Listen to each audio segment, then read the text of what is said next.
পড়নেওয়ালা YouTube চ্যানেলের পক্ষ থেকে সবাইকে অসংখ্য ধন্যবাদ। আশা করি তোমরা সবাই ভালো আছো।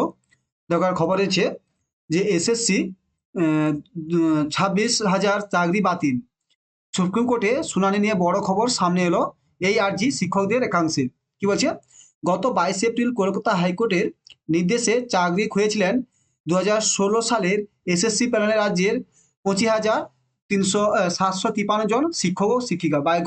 আগের বছর যে 22 এপ্রিলে, গত 22 এপ্রিল চলে গেল, শিক্ষক হারিয়েছিলেন। এরপরে শীর্ষ আদালতের দ্বারস্থ হয় রাজ্য এবং এসএসসি। কি বলছে? এসএসসি শিক্ষক নিয়োগ বারে বারে পিছিয়ে যাচ্ছে শুনানি। এই অবস্থায় 26,000 চাকরি বাতিল মামলা দ্রুত শুনানি আর্জি জানানো হলো। এসএসসি নিয়োগ দুর্নীতি মামলা নিয়ে সুপ্রিম কোর্টের দ্রুত শুনানি আর্জি জানালেন শিক্ষকদের একাংশ। ডিসেম্বরের প্রথম সপ্তাহে মামলাটির শুনানি আবেদন করা হয়েছে। মানে শুনানি যে হওয়ার কথা ছিল 26,000, তাদের কিন্তু ডেটটা পিছিয়ে যাচ্ছে এবং ডিসেম্বরের প্রথম সপ্তাহে হওয়ার একটা দিয়েছে। বৃহস্পতিবার সুপ্রিম কোর্টের রেজিস্ট্রারের কাছে আবেদন জানালেন শিক্ষকদের আইনজীবী শেখ সুকুমার।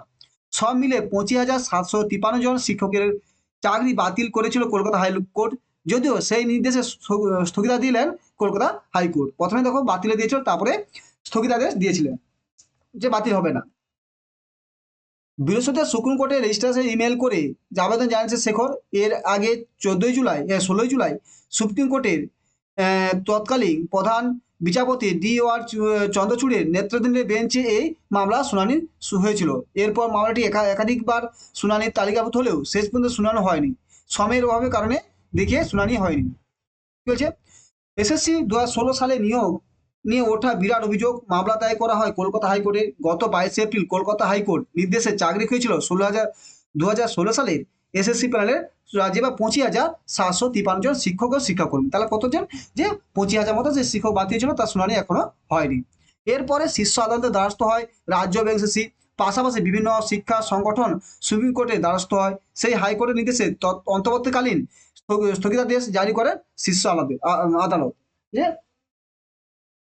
যে মানে শুনানি ডেটটা পরপর পিছিয়ে যাচ্ছে। তবে সুপ্রিম কোর্টের নির্দেশে জানিয়েছিলেন প্রত্যেকে এই মর্মে মুচলেখা দিতে হবে।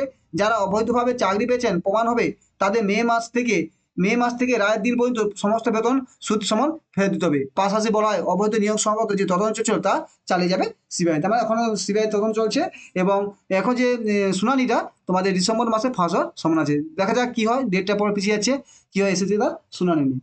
থ্যাংক ইউ, এইটুকু ছিল। যদি চ্যানেলটি ভালো লাগে অবশ্যই সাবস্ক্রাইব, লাইক ও বন্ধুদের শেয়ার করবে। Thank you.